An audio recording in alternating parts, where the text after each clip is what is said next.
All right, welcome everyone to today's webinar.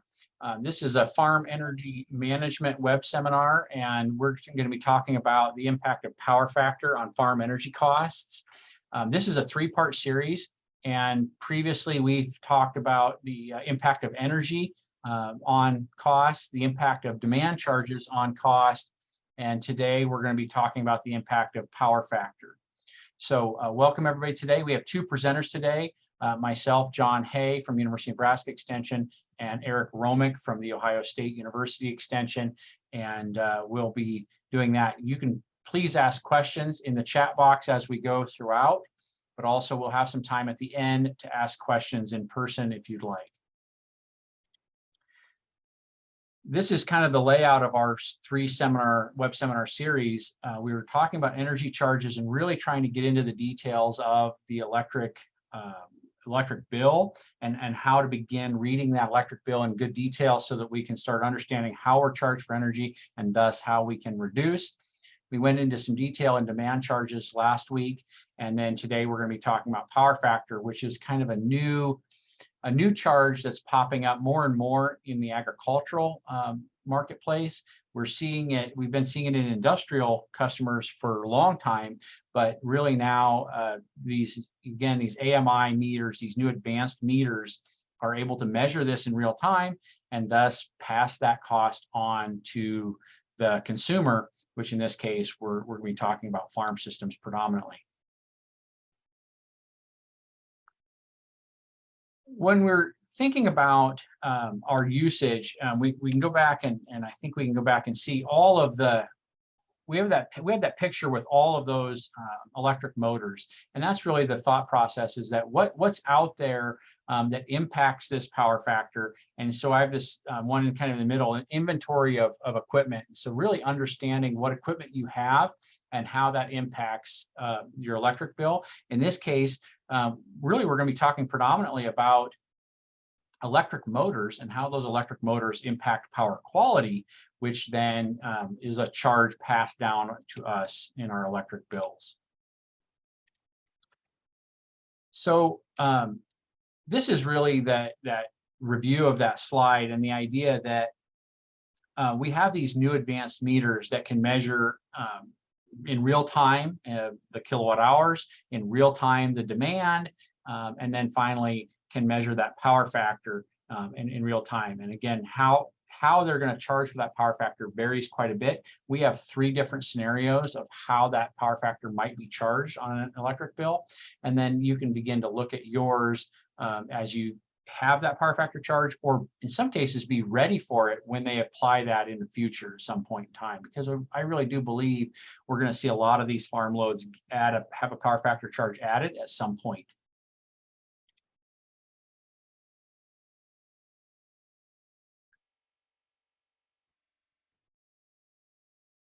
So remember that we're charged for these different things in electricity. We're charged fixed charge, an energy charge, a demand charge. Transmission and distribution sometimes are kind of wrapped into the demand and energy charge.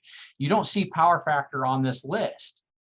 And in many ways, power factor is not separated out as a separate charge. It's a lot of times an adjustment of this demand charge. And so that's kind of what we're going to get at, is that because your power factor is poor, that demand charge increases proportionately to the power factor, and thus we have a higher demand charge. So there's going to be a lot of slides to explain power factor because it can get a little bit confusing and a little bit interesting, but essentially power factor is a measure of how efficiently equipment is using the electricity into useful output. So the less efficient it is, the more it draws and the more energy it uses. Well, that's pretty simple in its own simple definition, but the challenge we have is that poor power factor is using electricity inefficiently in a way that previously wasn't really measured. And that's the challenge, is that now we're measuring that loss of efficiency and able to pass those charges on. So what causes poor power factor? We're going to get lots of detail of what power factor is in a moment, but What causes poor power factor? Inductive loads, large electric motors. This is really the equipment that causes that poor power factor. Sometimes transformers or high intensity discharge lighting. Those are maybe less common. Really, the fact that these farms have lots of large motors and increasingly numbers of large motors are causing us to have poor power factor measurements on the farm. When we think about power factor, we can think about the power factor triangle, but I'm going to explain it in this way. Your electric motor is drawing into itself electricity that is used to do work. And so it's spinning that shaft around. That is the active power or the working power that it is drawing in.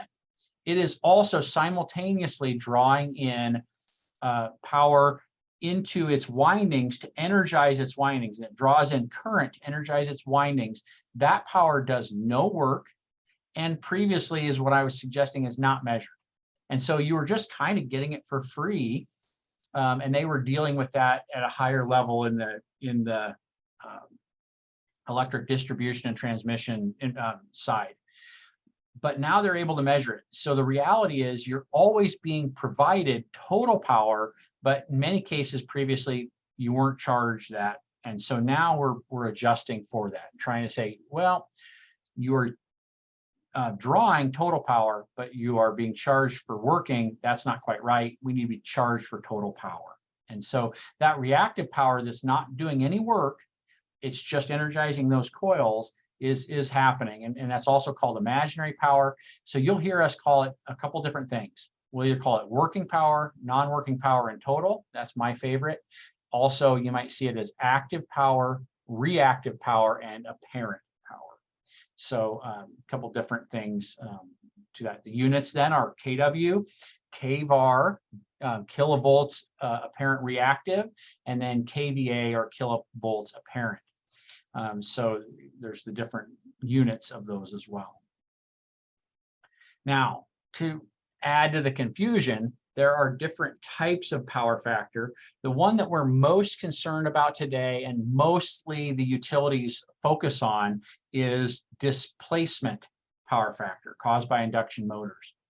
And what happens is that draw of current as reactive power causes a phase shift between the current and the voltage. And that phase shift has to then be overcome by providing more voltage to the system. So current is lagging behind the voltage. So sometimes it's called lagging power factor. That's the most common and the one we're going to spend the most amount of time on. An additional complexity to that is distortion power factor, which is caused by some electronics, including things like variable frequency controllers.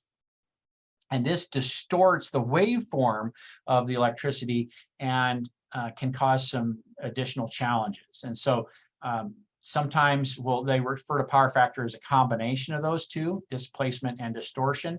But the reality is that displacement is the one we're going to focus on the most today, and probably the largest issue. John, just just one more point on the. There you go. One more point on the displacement power factor. So as we think about it, as John mentioned, typically what we experience when we think about displacement power factor on our farms is a lagging power factor where current is lagging voltage due to an inductive load. It should be pointed out that you could also have a leading power factor that would be caused by capacitive loads. And so just kind of keep that in mind. And the reason for pointing that out is there is such a thing as overcorrecting. So I wanted to point that out while we're on this slide because I think it's the appropriate spot. Yeah, that we get us our definition, or at least some language, lagging and leading. We can create leading if there are some problems. There's just one way to visualize this, which is that our current and voltage waveforms should essentially be overlapping. And when we have a load that is what we might call a linear load, where it's drawing perfectly both voltage and current at the same rate, then those waveforms are right on top of one another and everything's good. But when we have that inductive load, that the current is lagging behind the voltage and causing this kind of gap. And that gap has to be overcome by adding voltage to the system. And thus it costs, the utility has to provide more electricity that doesn't do anything other than overcome that waste. And so again, what they're charging for is that waste, but the lag between the current and the voltage. And we're going to talk about how to overcome that in a minute, because there's ways that farmers can try to avoid some of these costs, which is the important piece. Now, when we think about distortion, distortion is something where I said it distorts the waveform. And so we have a waveform on the right-hand side here where you can see the, in this case, the voltage having a pretty decent waveform, sine waveform, while the amperage has got this kind of distorted, weird looking waveform. And we don't need to know exactly all the details with this, other than to say when we have things like variable frequency controllers, programmable logic controllers, welding equipment, computers, printers, refrigerators, televisions, electric lighting ballasts. We have large amounts of these types of things. Because they're controlling how they draw electricity, they don't draw electricity perfectly evenly with voltage and amperage. They draw it in gulps, is my favorite description of it, where it's gulping the current at a different kind of time frame than the voltage. And because those gulps are taking place, it causes harmonic distortion in the system. And the harmonic distortion in the system can cause some challenges with other equipment. And obviously has to be overcome as well. And so in general, when we think about it, a few of these on a system is not a big deal. It's when we get larger amounts or the systems get very, very large when this distortion power factor becomes an issue. And Eric's got some numbers on when it becomes an issue later on with some of his data. So here's just an example that I put together with some farmers in Nebraska, because this is being put in place for, this is a new charge to farmers in Nebraska, maybe not new in Ohio as much, but new charge for Nebraska. And so I think about, here's my big electric motor that might be my irrigation motor. And that working power is going and actually doing work in the system. But for the system to work, that the electrical grid has to provide the non-working power to energize the coils inside of that motor. It has to be constantly providing that all the time. And so the utility has to provide this total power, or KVA, to get that system to work. You can't just provide one. And so another way to look at it is that the supply side, the power plants, have to be oversized and big enough to provide both the active and reactive, or working and non-working power. They also have to provide essentially the plumbing system, the transmission and distribution, large enough to provide both of those to the end customer. And because of that, the size of power lines, the size of power plants, and how much they run have to be larger because of it. And so they are very cognizant that they have to provide this both active and reactive. And if they can reduce reactive power, so they either want to charge for it to make sure that they are made whole to be able to provide it, or they are ways to reduce that reactive power, which is actually good for everybody, because then there's more available space on the system. We aren't running those power plants as hard, things like that. There's lots of analogies for power factor. If you get online and do your own research, you're going to find the beer mug analogy probably is the most common. I dislike the beer mug analogy. This is the analogy that I like. I am trying to do some work by pulling this cart along a track in the direction to the right of this image. I am trying to pull that, and to be able to pull it, I need a certain amount of active or real or working power in this case. But I cannot pull, this is an old-fashioned cart, I cannot pull with my horse on the track. So the horse has to be offset off the side of the track. For that horse to be able to do the work, it has to pull not only in the direction vector to the right, but also in the direction of a vector down, because it's offset off of the track. And so I have to provide that horse has to provide the reactive power. So I have to provide that horse more feed, maybe a bigger horse to be able to do that work. And so although the amount of work being done is only in the left to right direction, the actual work being done is in both left and right and the up and down direction. So the total apparent or total power is higher. And so when we think about that from a power factor standpoint, when I divide the working power by the total power, I get a ratio that is the power factor. And the idea is to have that ratio be much better. Thus, I'm having to provide less of this non-working power. So power factor by definition is the ratio of active power to apparent power. So to get that in the sense of an electric grid, they're just going to simply measure all three of these with the meter, and they're going to then do this little division in their computer system to calculate power factor. So let's throw some numbers out there for fun. If working power was 100 kW and total power was 120 kVA, the power factor is 100 divided by 120, or 0.83, 83% power factor. The idea and hope would be to move that horse closer to the track. We may not be able to put it on the track, but we can move it closer. And we're going to talk about the ways to do that coming up here. Now, why are they charging you? Why is utility charging the customer? Well, the utility has to maintain a power factor. And if we think about some utilities like a distribution utility is just the local seller of electricity. The municipality or the co-op, they're buying it from the larger production utilities, and they have to maintain their own power factor. And so by maintaining their own power factor, it costs them. And so now they're just putting these costs down to the next level. The whole system needs to be bigger if the power factor is poor. And then, of course, we're back to this idea that these AMI meters are really the game changer, allowing these utilities to measure this power and pass that on to the customer. So, you know, it's really a domino effect where we're down here on the farm in the upper right, where this is on the distribution side, and this farm may have poor power factor. Well, that poor power factor affects all the power lines that are in the distribution system. The substation has to be a little bit bigger. Now we're into the transmission system. The generation has to be bigger. It's just an effect down the whole line.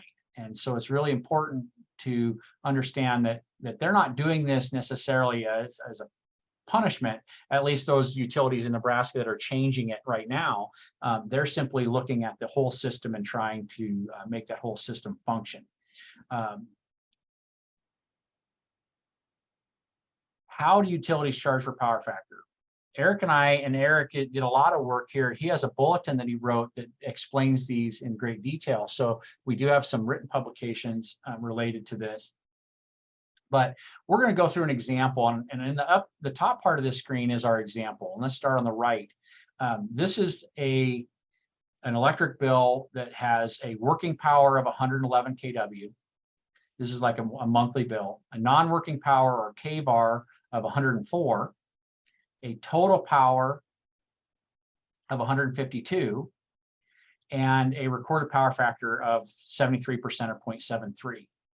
On the left-hand side, we have kind of some of the rate schedule details, where they require a minimum of 0.9 or 90% power factor, which means you don't have to have a perfect power factor to not add these charges. It just has to be above 90%.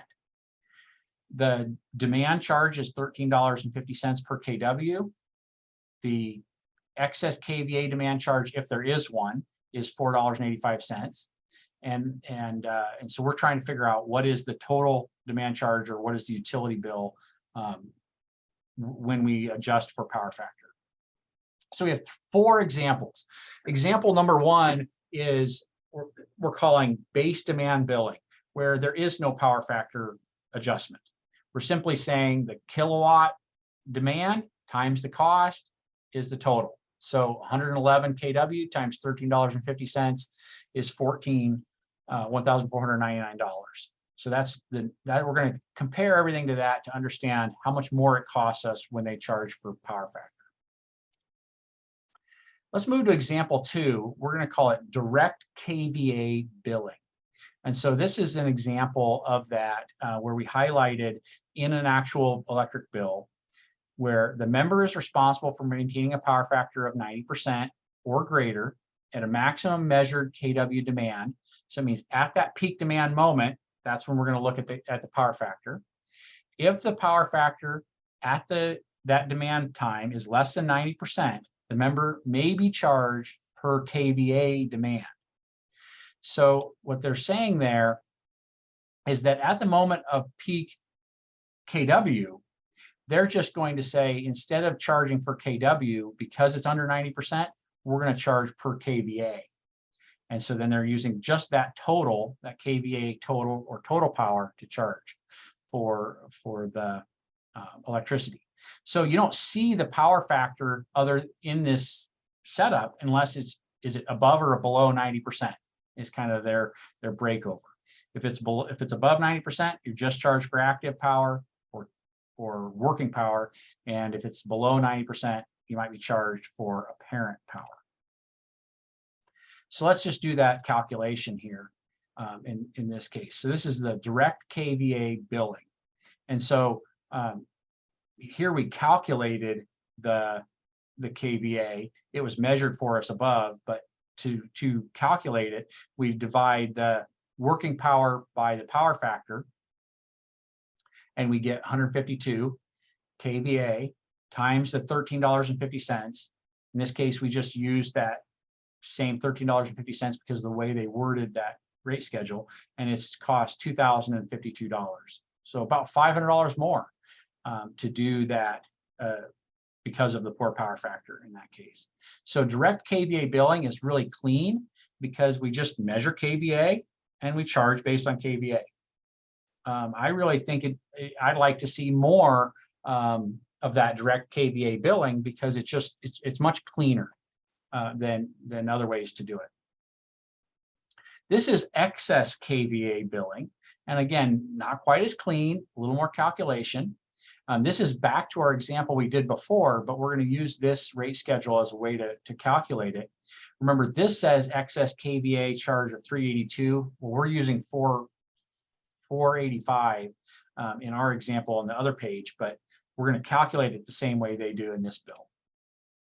So in this case, the monthly KVA demand is determined by dividing the KW by the average power factor. So that's the definition of KVA. The excess KVA is the amount of monthly KVA that exceeds the greater of 115% of the maximum KW or 100 KVA. So going back to our example here, our KW was 111. So 115% of that, so now we're on the third line in the lower left. So we have 152 is our KVA. Now we're trying to find excess KVA, so we're subtracting 115% of 111 kW, which is 127, and then we're multiplying that by $4.85, which actually comes to $121. So then we add our $121 to $4.99 because we're already paying the base demand cost, and we get $1,620. So that's how excess KVA billing is done.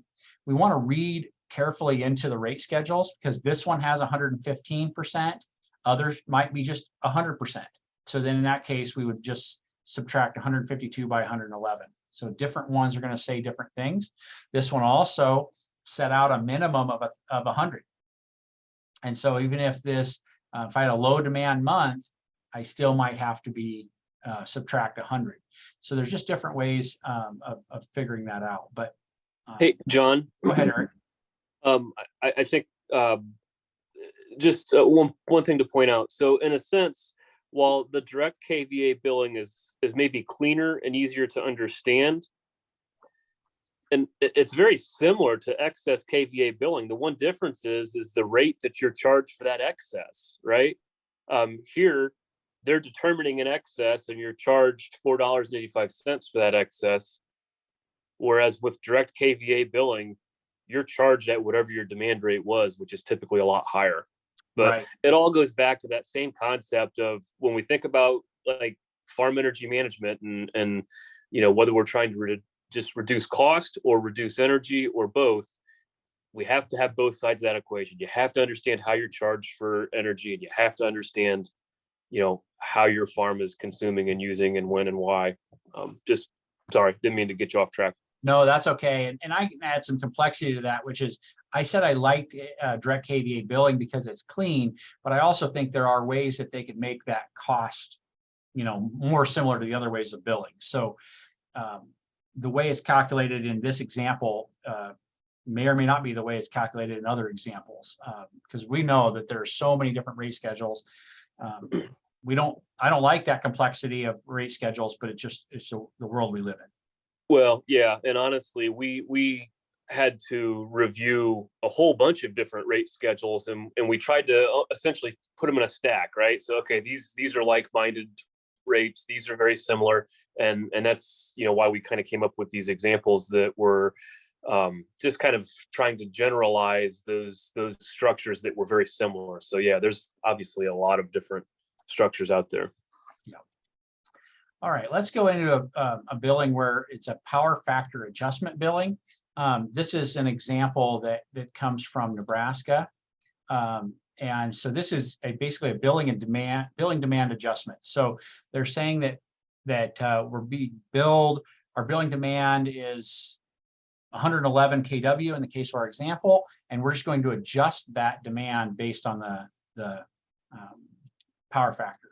Now, this original one was 93%, and I haven't got the new one yet. I just learned a couple days ago that this utility actually changed it to 90. So they're interested in people maintaining a power factor above 90%. Used to be 93, and so they've changed that. And so I have these 90s put in to cover up the 93s. This, in this case, is calculated by multiplying the recorded billing demand by 90%. And then dividing by the recorded power factor during the billing demand period. So in this case, our power factor, and in an example bill, we're going to actually use the 0.73 on a previous example, but on this bill, this person's irrigation system had a horsepower of 67 and a power factor of 0.82. And so the idea here is that they're going to adjust this 67 to be higher based on how bad this power factor is. So it might go up to 75. And so now instead of being charged for 67 horsepower, they're charged for 75 horsepower. So just an example there that came out of Nebraska. Let's apply this to our numbers from this, our power factor adjustment. Remember, it said we are multiplying the billing demand, kW, by the power factor minimum, which is 0.9, and dividing by the actual power factor. So in this case, 111 times 0.9 divided by 0.73 is 136. And in this case, I multiply that times 1350 is our billing demand, and I get 1,847. So if I look at all those together, all in one place, these are the three different ways of adjusting for power factor. I have the KVA billing, the excess KVA billing, and the KW adjustment, or the demand adjustment. And we see that all of them raised the cost of the electricity, one by $500, one by 121, one by 348. Now, I'm not necessarily sure we're suggesting that one of these is more expensive than another, but they can be, depending on how the rate is built. But we could build an excess KVA demand and just charge more for excess KVA and have it equal 553. So it was really just in our examples that we wanted to show the different ways of calculating. And there are maybe but there will be some differences in how that ends up. maybe what we're trying to say. I think another thing that this does, John, is it really, this slide here, this table really helps to summarize the impact of a poor power factor, right? So essentially, if you maintained a power factor that was 0.9 or above on your farm, you would be charged $1,499 for your demand, because using the same, setting the same demand spike, but having a poor power factor is increasing those costs. I think is what this is really trying to do, is answer that so what question, right? So I have a poor power factor on my farm, so what? And in some cases you may have a poor power factor and just live with it because it's not cost effective to correct. But in some cases it may be cost effective to correct that. And so I think this is a good summary of how those different billing structures may or may not impact that, right? Like in this example, I would say if you have an excess KVA rate structure on your farm, there's likely going to be a much longer payback. I don't know if that's something that you would want to address right away. Whereas if you have a direct KVA billing in this example, you might very well look at investigate the cost of correction. Yeah. Really, in my experience here in the examples that we see in Nebraska, paying for correction is usually very, very, very worthwhile, and with paybacks in a very short number of years. So let's talk about that a little bit. Let's talk about trying to fix this situation. Remember, we had this lagging power factor that caused us this waste energy that we're being charged for. And then we can put in this power factor correction device that doesn't necessarily get rid of it completely, but reduces it enough that maybe we're within that above 90% range, that now we avoid those charges completely. So the good news is that there are some pretty simple devices to do that. And those are capacitor banks. So in the lower left, this is a capacitor bank that's being added to a system. And so by installing capacitors, we reduce the magnitude of the reactive power and thus increasing power factor. This is because capacitors store reactive power and release it in opposition of the reactive power caused by the induction motor, drawn by the induction motor. So, this slide that I pulled from a MPPD slide, I thought gave that information kind of the way I want, but I want to present it a little different way, which is back to our triangle. We have this motor drawing this reactive power, and we're trying to actively oppose that and offset it with the capacitor bank.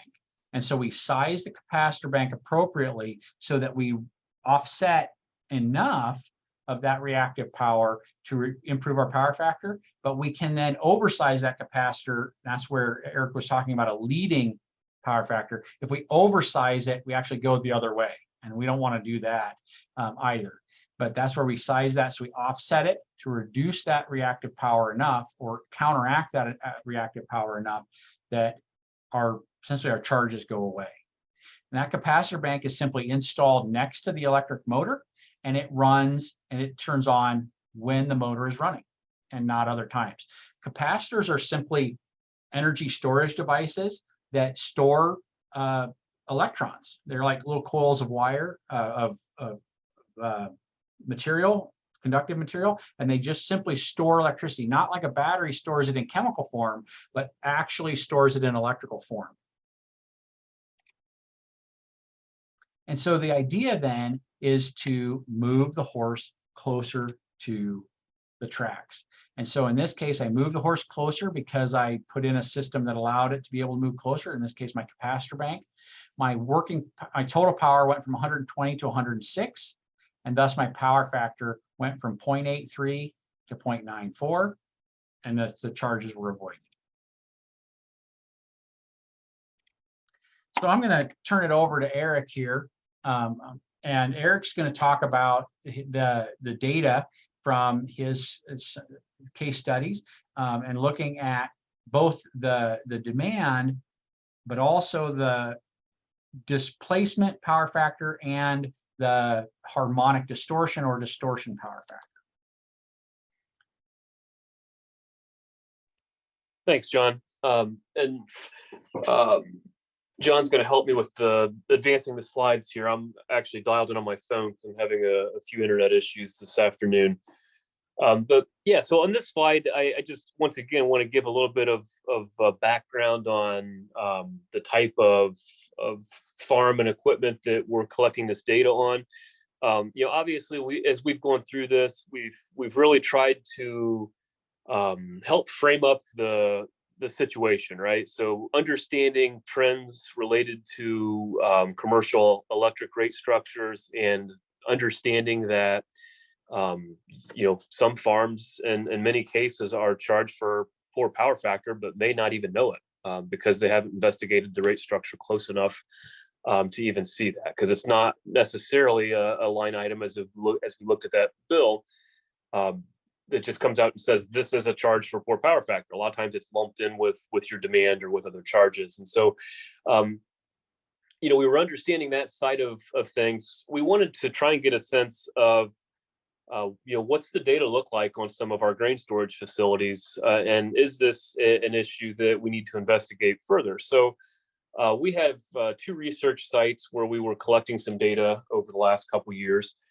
And you can see the equipment that we used is a little bit different than the demand equipment that was used on our livestock buildings in last week's presentation.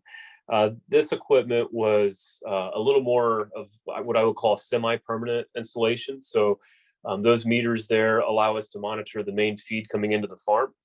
And but once again, take data log data points on 1-minute intervals, very detailed tolerance levels, and we're getting all kinds of good outputs. We're looking at voltage, current, frequency, kilowatt hours, your working power, and kW.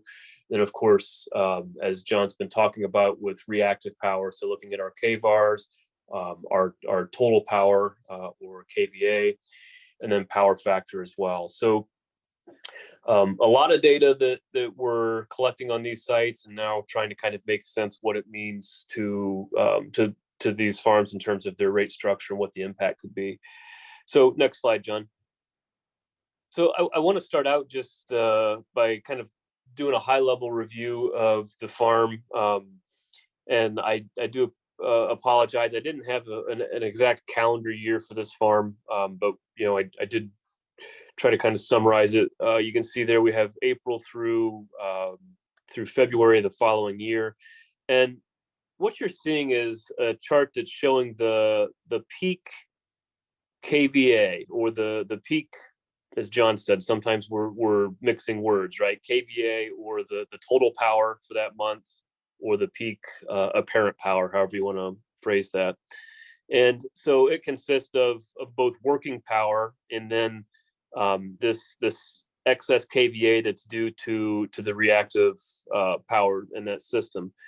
And so you can see, monthly there's an additional draw on that farm that's a result of that reactive power. And one of the things that I think help us visualize in this chart is that you may have additional charges due to reactive power based on your rate structure. Sometimes if it's under a certain level, so in that one example, if it was under 100 kW, if your billing demand was under 100 kW, then they didn't charge you for excess KVA anyhow. So in this example, you would see some of those months, our working power peak demand was set under 100 kW. So these reactive charges didn't apply in those months. And so again, it's important to understand your rate structure.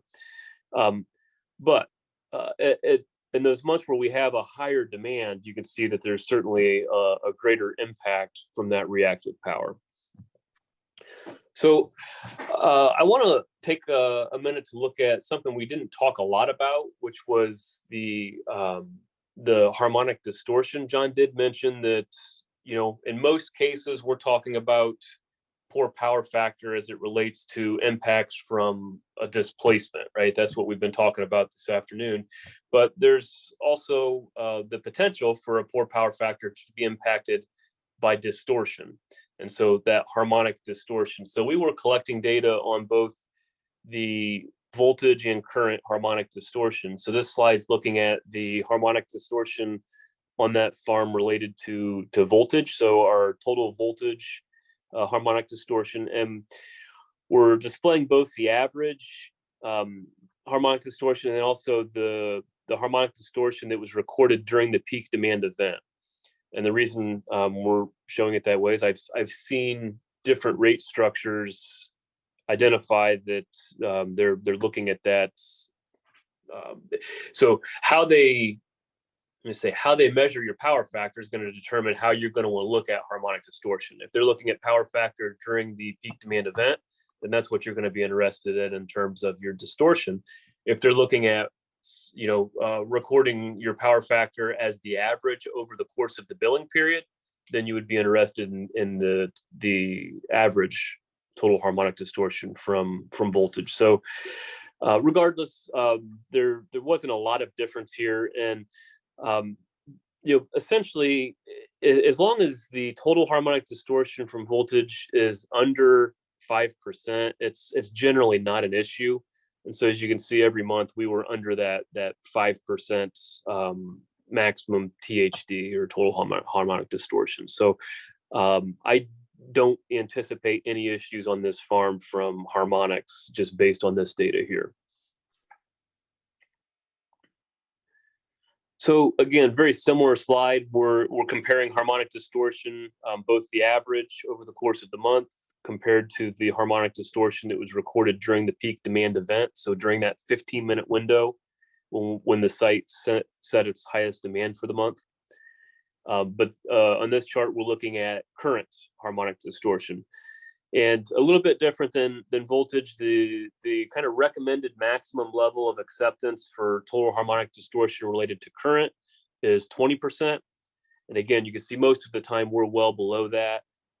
There was a couple months where we did have a little bit of a spike, but still well below that 20% maximum. So once again, as we think about the overall impact of the site, I don't anticipate that there's a lot of impact on this power factor on this farm from the harmonics.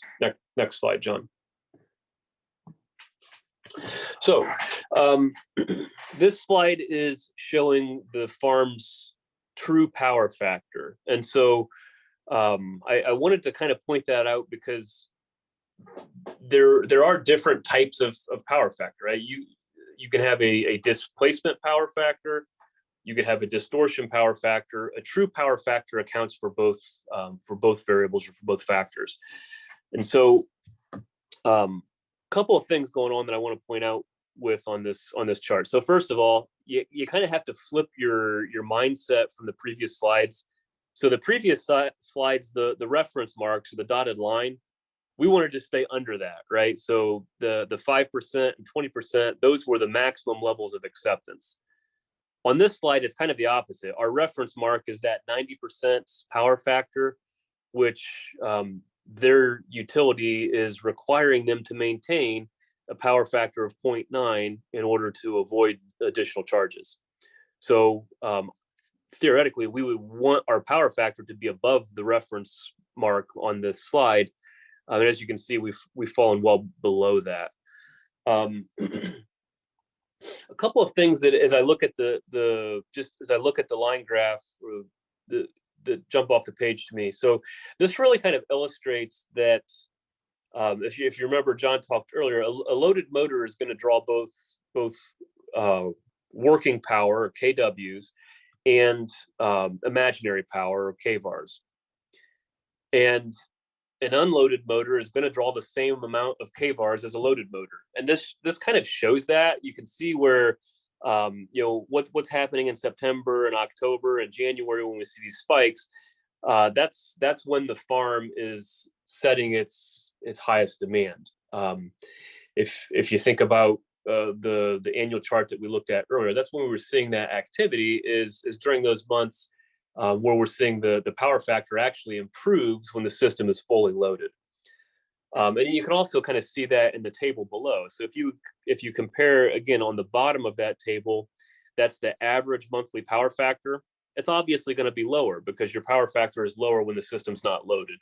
And it's not going to be running at 100% capacity all the time. The power factor at the time of peak demand is higher. Why is that? Because the system's loaded. And so there's kind of a good reminder that we want to make sure that we appropriately size our motors as well. We've talked a lot about power factor correction and the potential use of capacitors to correct some power factor, but it's also a good reminder that we want to make sure our motors are appropriately sized for the required work that we're doing. So obviously on this farm, there's certainly some opportunity for power factor correction. As we've described earlier, anytime you're below that 90% minimum, assuming that that's the level your utility requires, that's going to vary utility to utility, those additional charges could apply. And so I can say on this farm, the billing rate structure that they had, they were charged a separate amount or a separate rate per excess KVA. And so some of those charges were certainly applying here. One of the things that I wanted to point out as we wrap up, and then I think we're getting close on time here, we'll jump into some questions. If you go to the next slide, John, a lot of times the question is kind of like, how do I know how much I need to correct for? There's tables that are available that can really kind of guide you. One of the things, this is kind of an example where we took some data from September through February, which were the months that we were really seeing a high demand on the farm.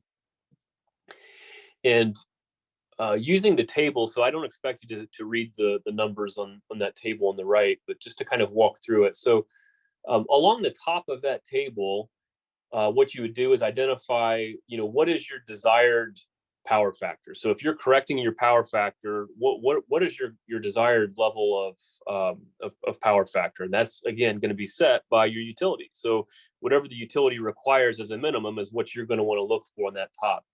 And then on the left-hand column, you look at what is your uncorrected power factor. So you can see for each of the, and I wish I could, oh, you know what? Can you see my? Yes, Eric. Okay. Oops, it's drawing though. It's not putting it in there. Never mind. So on the yellow table, you can see kind of that column that says multiplier. So basically, those multipliers in the third column came from the table on the right. We identified 90% as our level of correction. Our desired correction, I should say. And then we went and applied the power factor that was recorded during that month, and we pulled those multipliers. And so then what you do is you take your measured peak demand times that multiplier, and that comes up with the KVAR that would be required to bring that power factor up to 90%. And so it kind of there's charts that you could really easily find online just with a little bit of Google, a lot of, Eaton, Siemens, Schneider, they all have these tables available. And then you can kind of get a sense of what type of correction do I think I need.